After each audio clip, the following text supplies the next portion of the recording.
Hi, I'm your host Vasco Duarte. Welcome to the Scrum Master Toolbox podcast, where we share tips and tricks from Scrum Masters around the world. Every day, we bring you inspiring answers to important questions that all Scrum Masters face day after day. On Fridays, we talk about the product owner role in Scrum. We talk about patterns and anti-patterns that relate to ours and the team's collaboration with the product owner. And we've also put together a course to help you navigate that relationship. There's 18 modules, nearly 8 hours of tools, techniques, videos, handouts, presentations you can use to help you and your team work better with your product owner. The course is available at bit.ly/coachyourPO. All lowercase, all one word, that's bit.ly/coachyourPO. And now, on to the show, the Product Owner Show. Hello everybody, welcome to our TGIF Product Owner episode this week with Jakub Jurkiewicz. Hi Jakub, welcome back. Kia ora, Vasco. Greetings from New Zealand. Absolutely. I hope everything is okay down under. I hear everything is upside down over there. Yeah, totally. Sorry, I couldn't resist. Anyway, so Friday and Product Owner. So let's start with what might have been, Jakub, potentially the worst product owner anti-pattern you've witnessed in your career. Right. If we go back to Scrum Guide, it is pretty clear that the product owner should be one person, not a committee. And that the product owner represents the needs of many stakeholders. And I think that's very, very hard for many organizations and for many product owners. Because this often puts an enormous pressure on the product owner to the extent that makes the PO feeling paralyzed, and they often feel that they cannot make any decisions. Or even if they do make a decision, they are afraid that someone will start complaining straight away. They will be escalating this to some senior leadership, or there's going to be conflicts and all of this stuff. So I see my role of a Scrum Master is to help the product owner to feel more confident in decision making, and to bring transparency into the decision-making process and to engage the stakeholders. So if I can share one example of how I try to do it, I like to use the variation of a technique called buy a feature. So the technique that I use, which is not exactly buy a feature, how it was described in, I think, Innovation Games book, is a bit changed version. So I use poker chips to represent the money that stakeholders may want to invest in a product backlog items. And we invite the stakeholders to get together, and each of them get the same number of poker chips that they can invest. And the product owner gives an overview of the product backlog or backlog items, and he or she asks the stakeholders to reflect and ask questions and ultimately decide how they want to spend or invest their poker chips, which backlog items they want to put their pocket chips on. And this exercise allows the group of stakeholders to build common understanding of value, of the opportunities, of some of the risks, and also to build empathy for each other. So back to the story. I did this exercise once with 8 different general managers in one of the biggest New Zealand companies. Each of the GMs was representing different departments. So we had a GM from HR, legal, procurement, risk, finance, and so on and so on, 8 of them. So you could feel kind of the pressure of the workshop. 8 very important people in the company being in one room trying to decide what the teams should build. So each of the GMs, they had different needs to be fulfilled. And of course, it was very hard for them to understand that the other part of the organization, the other GMs, the other departments, that they have their own needs. They have their own problems to be solved. So this exercise was a huge eye-opener for them, and also a huge empathy builder for the GMs. Because within 2 hours, many of them were able to let go of their own priorities. And actually they started backing up some of the much more needed work that was requested from the other departments. And they started seeing that there is, the strategy of a company that we should be aligning to, not just strategy of a department or the idea that a GM has. And at the end of the workshop, the product owner felt much more confident and was able to make better decisions and also communicate these decisions to the stakeholders who now were much more aligned. So it was much easier to actually have these conversations because everyone understood the needs and understood why we are doing these things and maybe not the things that they wanted us to do. So that's one of the things I think the anti-pattern of having a PO that cannot or doesn't know how to make decisions. And I think we can overcome it by bringing people together and bringing transparency and collaboration into the decision-making process so that the PO doesn't feel that she's alone, but actually there is a team of people supporting them, not fighting with them. So there's one thing in that game, the buy a feature game, that I wanted to explore a little bit with you. I've used that game and I've seen other Scrum Masters use that game as well. And there is a big risk, and I wanted to hear how you tackle that. So the big risk is, of course, that let's say you get 10 features and 10 poker chips, and you put one chip in each feature, and everybody does the same, and at the end you have no decision. Yes. And that can happen. Like literally, that's a mathematical possibility. Now, it might not be a social possibility in a particular context, but it's definitely a mathematical possibility. And for me, the insight is that mathematics don't make decisions for you, people do. So what I wanted to ask you is, like, how do you tackle that risk? Because indecision is a reality, no matter what tool you use in order to try to reach a decision. Yes, and I think this is also very connected to a different risk of all the people in the room could just put the poker chips next to their items, right? So the way how I like to approach this is I ask the stakeholders to pair up. So when I was a developer, I loved pair programming. So I try to introduce pairs and working in pairs everywhere I can. So that's one of the examples where in the story I was sharing, I asked the GMs to actually form pairs and do this exercise in pairs. So they would get poker chips for a pair, not necessarily for an individual GM, but actually for a pair of GMs.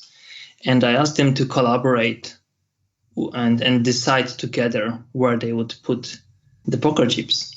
So that was one part to alleviate this.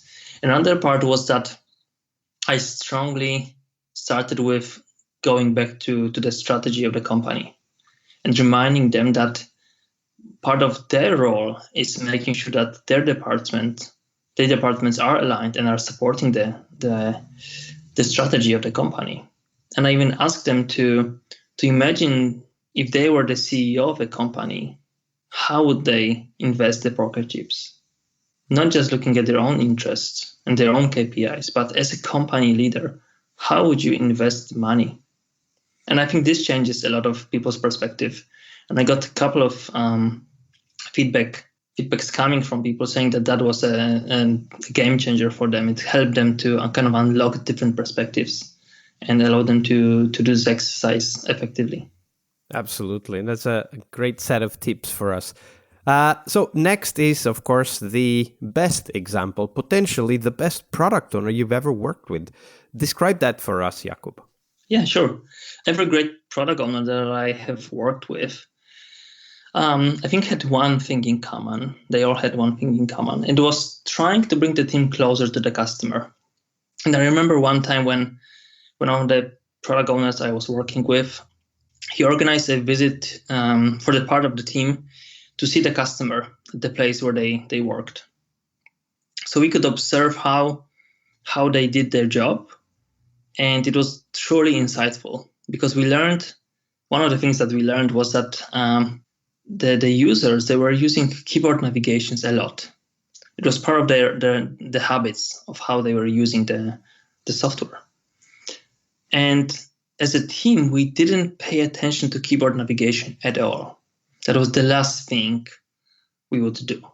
And so quickly, when we could observe it and we could actually feel the pain of not providing keyboard navigation, when we got back to the office, one of the first things that we did as a team was changing the definition of done that we used to include testing for keyboard navigation. And it became just one of the things that we did in our refinement, in our plannings, in basically everything. In sprint reviews, we are just going back and again to keyboard navigation. We are showing how we are supporting keyboard navigation. And from that moment, all our new features had to have keyboard navigation. And we also came up to an agreement to put keyboard navigation to some of our older features. Another crucial skill, I think, of every good product owner is being able to come up with concise and, if possible, inspiring sprint goals. And this requires good skills of backlog management combined with the understanding of the value and together with leadership. So you can see 3 different skills. So backlog management, understanding of the value, and leadership. And this mix of skills is very hard to find.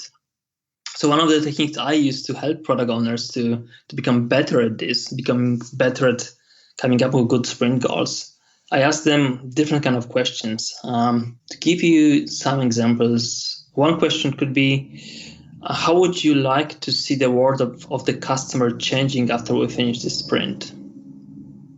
Right? So how would you like the world of the customer changing after we finish this sprint?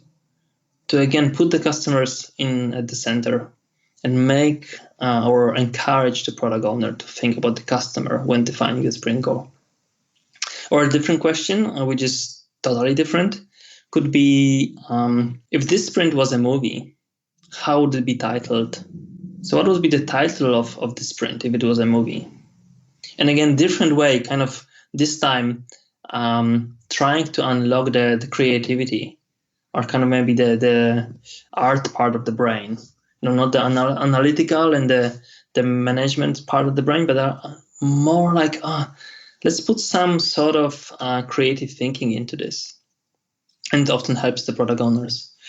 And another thing that I would like to mention when I think about great product owners is simply being present and available for the team.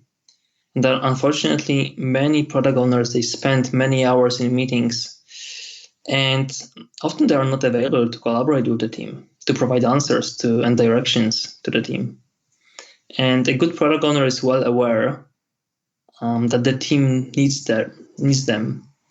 And the product owner will make sure that they are present for the team and with the team.